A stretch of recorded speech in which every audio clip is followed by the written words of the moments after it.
नमस्कार दोस्तों, OCN network में आपका स्वागत है।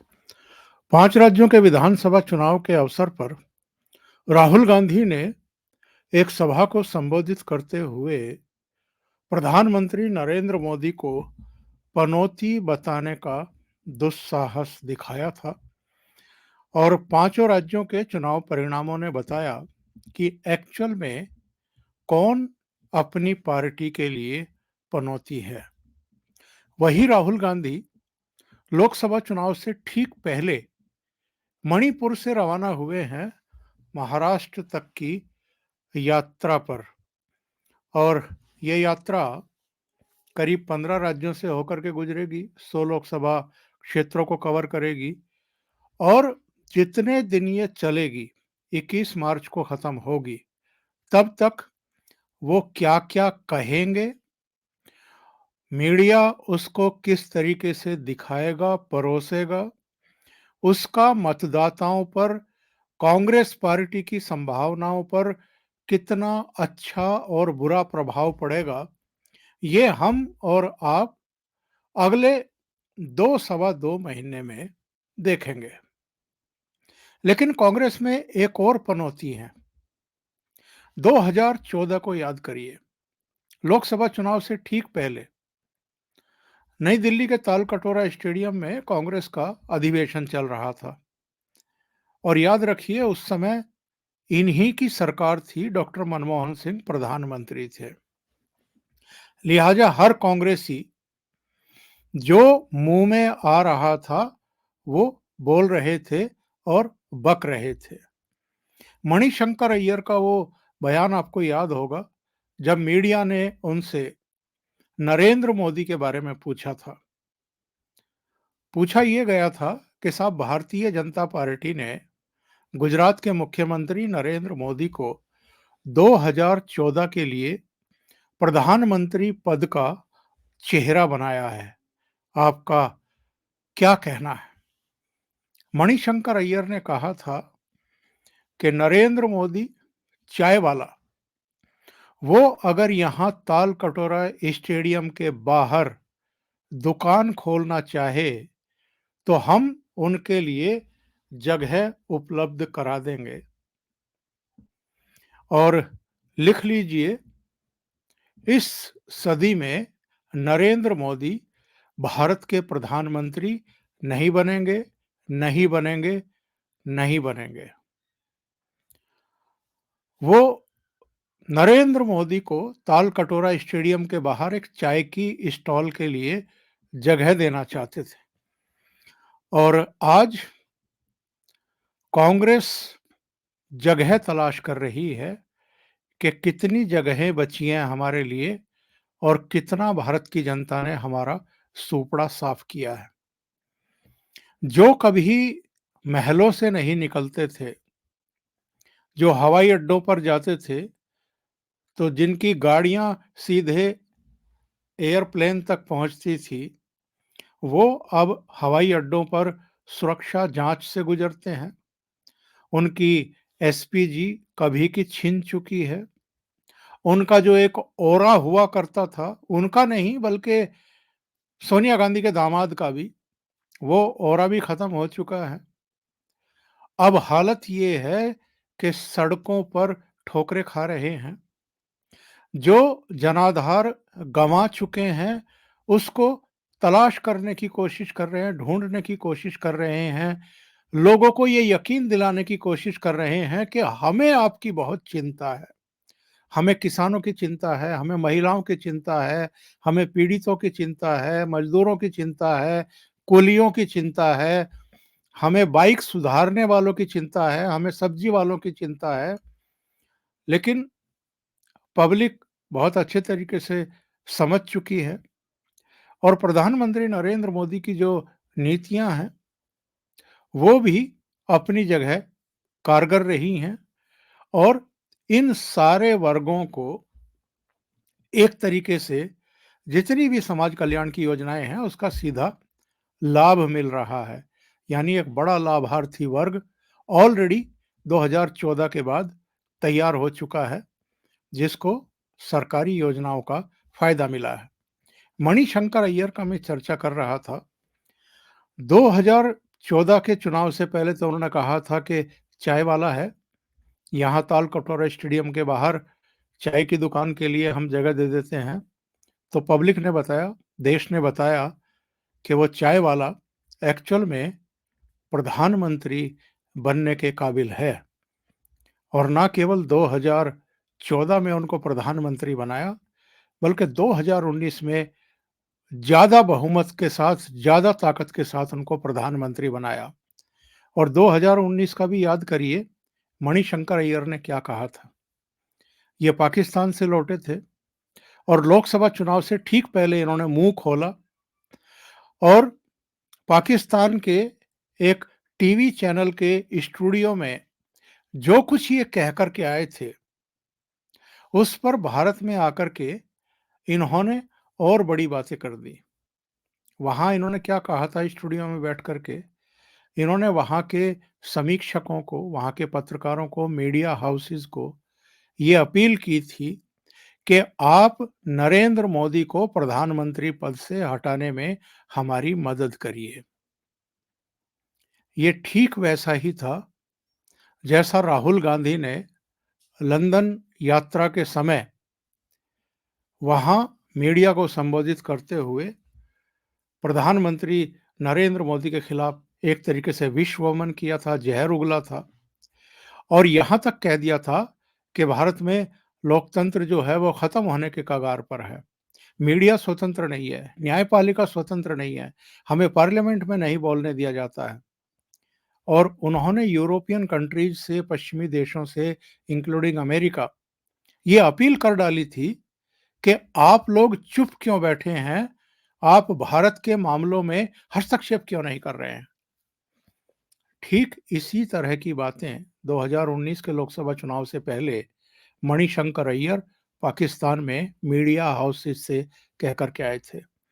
नतीजा देख लिया 2019 में क्या हुआ।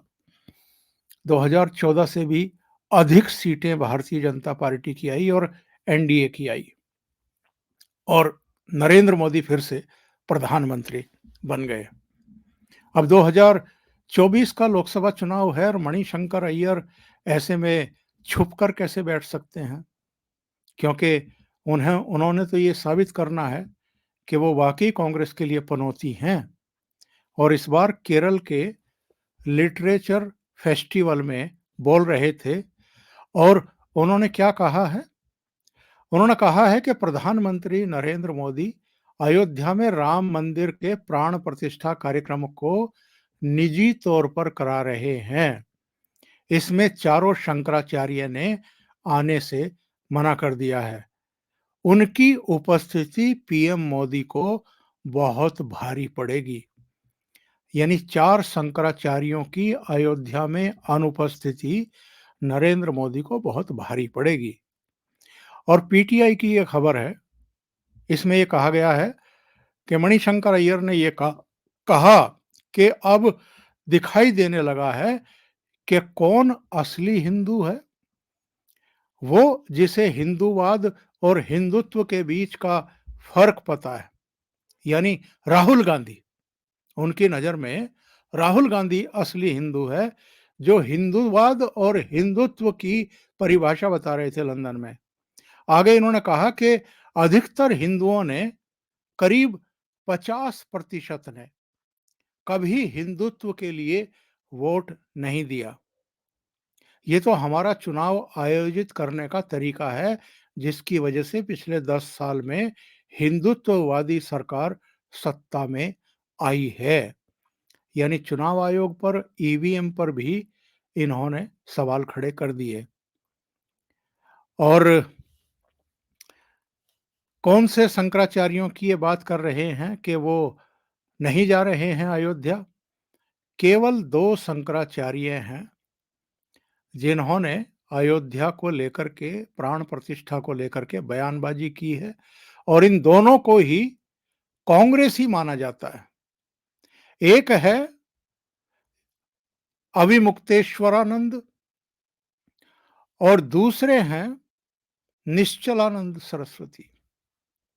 निश्चलानंद सरस्वती ने तो कहा कि साहब नरेंद्र मोदी जो हैं वो प्राण प्रतिष्ठा करेंगे और हम क्या वहाँ तालियां बजाने के लिए उपस्थित रहेंगे। और ये अविमुक्तेश्वरानंद, ये तो 2014 से ही नरेंद्र मोदी के खिलाफ पाला खींच करके लड़ रहे हैं। ये तो एक किसी संत को लेकर के वाराणसी पहुंच गए थे चुनाव लड़वाने के लिए नरेंद्र मोदी के खिलाफ। और उसके बाद भी ऐसे कई दृष्टांत हैं, ऐसे कई अवसर हैं जब इन्होंने नरेंद्र मोदी के खिलाफ, नरेंद्र मोदी सरकार के खिलाफ काफ़ी बयानबाजी कर रखी है। इन दोनों के अलावा जो बाकी के 2 हैं, उन्होंने कोई बयान नहीं दिया है, बल्कि बयान जारी किए हैं कि चारों शंकराचार्यों के बारे में कांग्रेस और कांग्रेस का जो इकोसिस्टम है, वो जिस तरह की बयानबाजी कर रहा है और दुष्प्रचार कर रहा है कि चारों शंकराचार्य नहीं जा रहे हैं, तो हम श्रृंगेरी शारदा पीठ के जो शंकराचार्य हैं, भारती तीर्थ, और जो पश्चिमान्य द्वारका शारदा पीठ के सदानंद सरस्वती, दो इन लोगों ने बाकायदा बयान जारी करके ये कहा है कि हमारी शुभकामनाएं इस प्राण प्रतिष्ठा समारोह के लिए हैं। हमारे अनुयायी जा रहे हैं और उन्होंने सबसे अपील की है कि जाना चाहिए, लेकिन कुछ कारण है जिनकी वजह से वो नहीं जा रहे हैं। पर इसका मतलब ये नहीं है कि वो बायकॉट कर रहे हैं, वो बायकॉट नहीं कर रहे हैं। और वही कुछ अभी इस स्पष्टीकरण के बाद भी मणिशंकर अय्यर ने फिर से जिस तरीके से असली हिंदू और नकली हिंदू का सवाल खड़ा कर दिया और फिर से ये झूठ बोल दिया कि चारों शंकराचार्य नहीं जा रहे हैं और नरेंद्र मोदी अपने दम पर अकेले इस आयोजन का इस आयोजन को करा रहे हैं, प्राण प्रतिष्ठा को करा रहे हैं। इससे फिर से एक कंट्रोवर्सी खड़ी कर दी है मणिशंकर अय्यर ने।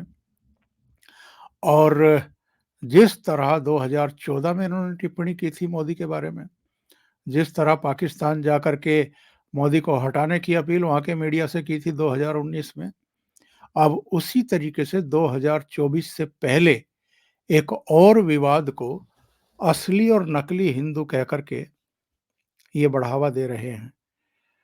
और भारतीय जनता पार्टी ने पलटवार किया है इन लोगों पर और ये एक पोस्टर भी जारी किया है कि ये चेहरे हैं जिन्होंने भगवान राम के मंदिर में प्राण प्रतिष्ठा समारोह का जो निमंत्रण पत्र भेजा गया था न्यास की तरफ से, विश्व हिंदू परिषद की तरफ से, उसको ठुकराया है। ये पोस्टर में आपको दिखाई देंगे ममता बनर्जी, सोनिया गांधी, मल्लिकार्जुन खड़गे, सीताराम येचुरी, अधीर रंजन चौधरी और अखिलेश यादव। अखिलेश यादव ने तो खैर कल एक बयान जारी किया है और जो उनकी छवि बन रही थी हिंदुत्व विरोधी, एक तरीके से उससे बाहर निकलने की कोशिश की है, ये कहते हुए कि मुझे निमंत्रण पत्र मिल गया है। चंपत राय को एक पत्र लिखा है और कहा है कि 22 के बाद सपरिवार रामलला के दर्शन करने के लिए वो पहुंचेंगे। पर ऐसा लगता है कि कांग्रेस पार्टी इस देश का मूड अभी भी समझ नहीं रही है और इसका खामियाजा के 4 शंकराचार्य पहुंच रहे हैं कि नहीं पहुंच रहे हैं, नरेंद्र मोदी को भुगतना पड़े या ना पड़े, पर प्राण प्रतिष्ठा समारोह का बहिष्कार करके, निमंत्रण पत्र को ठुकरा करके कांग्रेस ने जरूर एक बड़ा खामियाजा भुगतने का मार्ग प्रशस्त कर लिया है। अभी के लिए इतना ही। बहुत बहुत धन्यवाद। अगर आपको ये चैनल और इसके कंटेंट पसंद आ रहे हैं तो लाइक करें, कमेंट करें, वीडियो को शेयर भी करें। अभी तक अगर आपने ये चैनल सब्सक्राइब नहीं किया है तो सब्सक्राइब कर लें और साथ में लगे बेल आइकॉन को दबा दें ताकि आगे आने वाले वीडियो और उनके नोटिफिकेशन आप तक पहुंचते रहें। बहुत-बहुत धन्यवाद। नमस्कार।